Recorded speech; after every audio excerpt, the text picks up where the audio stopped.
Évangile de Jésus-Christ selon saint Luc. En ce temps-là, les publicains et les pécheurs venaient tous à Jésus pour l'écouter. Les pharisiens et les scribes récriminaient contre lui. Cet homme fait bon accueil aux pécheurs et il mange avec eux. Alors Jésus leur dit cette parabole. Un homme avait 2 fils. Le plus jeune dit à son père, « Père, donne-moi la part de fortune qui me revient. » Et le père leur partagea ses biens. Peu de jours après, le plus jeune rassembla tout ce qu'il avait et partit pour un pays lointain, où il dilapida sa fortune en menant une vie de désordre. Il avait tout dépensé quand une grande famine survint dans ce pays, et il commença à se trouver dans le besoin. Il alla s'engager auprès d'un habitant de ce pays qui l'envoya dans ses champs, garder les porcs. Il aurait bien voulu se remplir le ventre avec les gousses que mangeaient les porcs, mais personne ne lui donnait rien. Alors il rentra en lui-même et se dit « Combien d'ouvriers de mon père ont du pain en abondance, et moi, ici, je meurs de faim. Je me lèverai, j'irai vers mon père, et je lui dirai « Père, j'ai péché contre le ciel et envers toi. Je ne suis plus digne d'être appelé ton fils. Traite-moi comme l'un de tes ouvriers. » Il se leva et s'en alla vers son père. Comme il était encore loin, son père l'aperçut et fut saisi de compassion. Il courut se jeter à son cou et le couvrit de baisers. Le fils lui dit « Père, j'ai péché contre le ciel et envers toi. Je ne suis plus digne d'être appelé ton fils. » Mais le père dit à ses serviteurs « Vite, apportez le plus beau vêtement pour l'habiller. Mettez-lui une bague au doigt et des sandales aux pieds. Allez chercher le veau gras, tuez-le, mangeons et festoyons, car mon fils que voilà était mort et il est revenu à la vie. Il était perdu et il est retrouvé. » Et ils commencèrent à festoyer. Or, le fils aîné était au champ.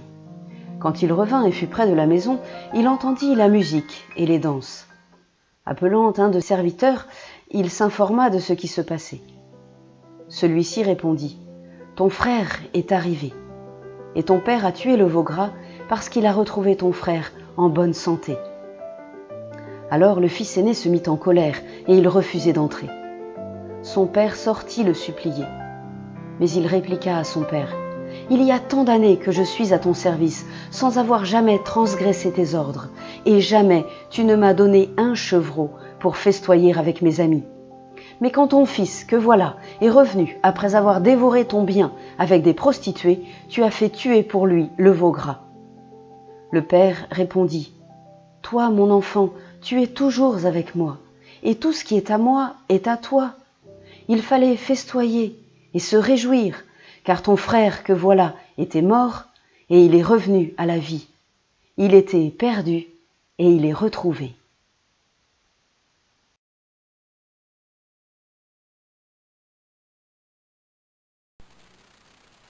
Tout est surprenant dans cette parabole. Jamais Dieu n'avait été ainsi décrit aux hommes. Cette parabole n'est pas uniquement la parabole du pardon et de la miséricorde, elle est aussi et surtout la parabole de la filiation. Elle nous parle du don de la filiation que nous propose Dieu.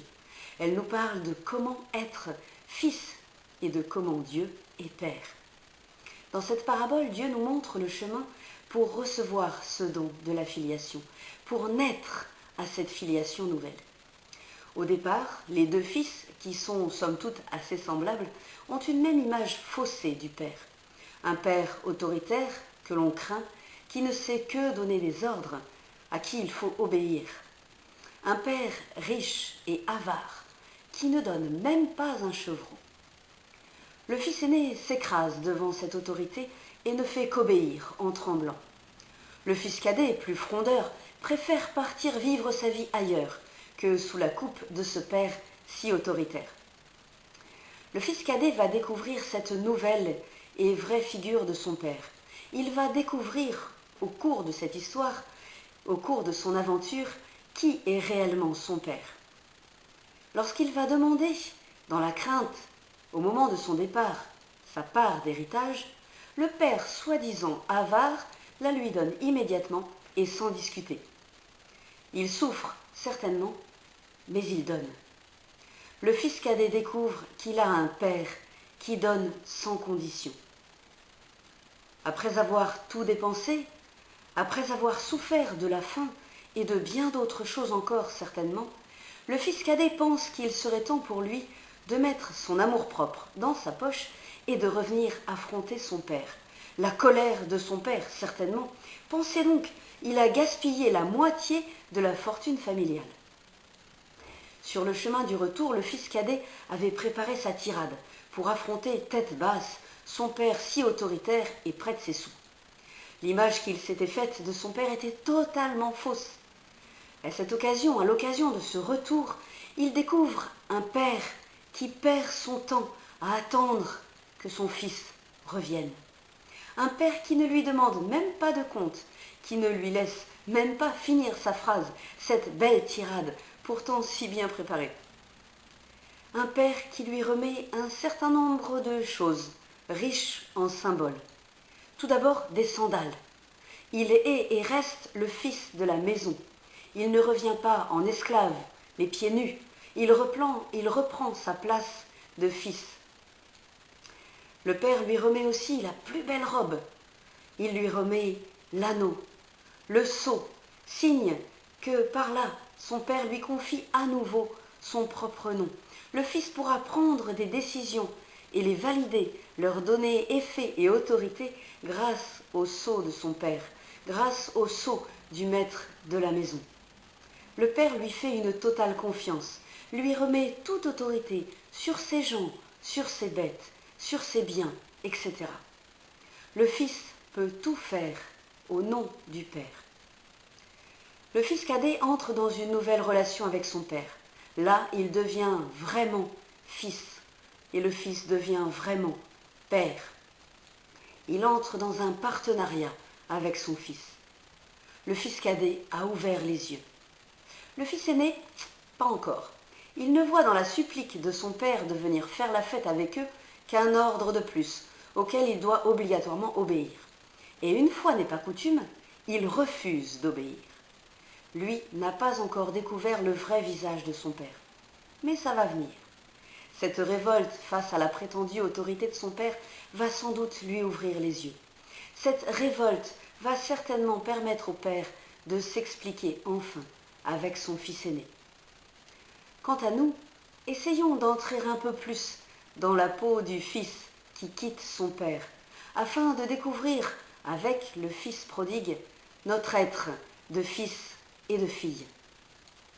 Je suis ce fils qui s'épuise dans un pays lointain, c'est-à-dire hors de mon cœur. Je dissipe la vie que j'ai reçue de Dieu. Animé par ma propre volonté, animé par ma volonté propre, j'oublie Dieu. Je mets mon espoir dans les hommes et ne compte que sur les seules nourritures terrestres pour vivre. Je deviens avare et ingrat en me considérant propriétaire des dons et des richesses que Dieu me prodigue. Or, la plus belle plante se dessèche si elle n'est pas arrosée. Coupé de mon Dieu, coupé de mon Père, je suis une terre sèche, altérée, sans eau.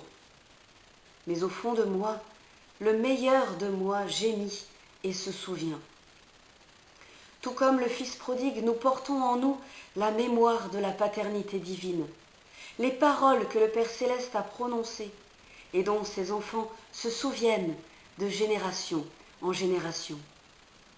Je pose mon premier pas sur le chemin du retour lorsque, poussé par l'Esprit Saint, je nomme mes égarements, mes exigences, mes trahisons. Je sais que je peux sans crainte revenir vers le Père.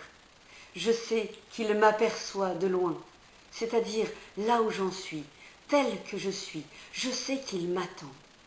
Et puis, il me prendra dans ses bras, comme me l'apprend la parabole, sans un reproche, et il ordonnera un jour de fête pour annoncer ma résurrection. Oui, mon cœur peut expérimenter la joie de ce retour à la vie.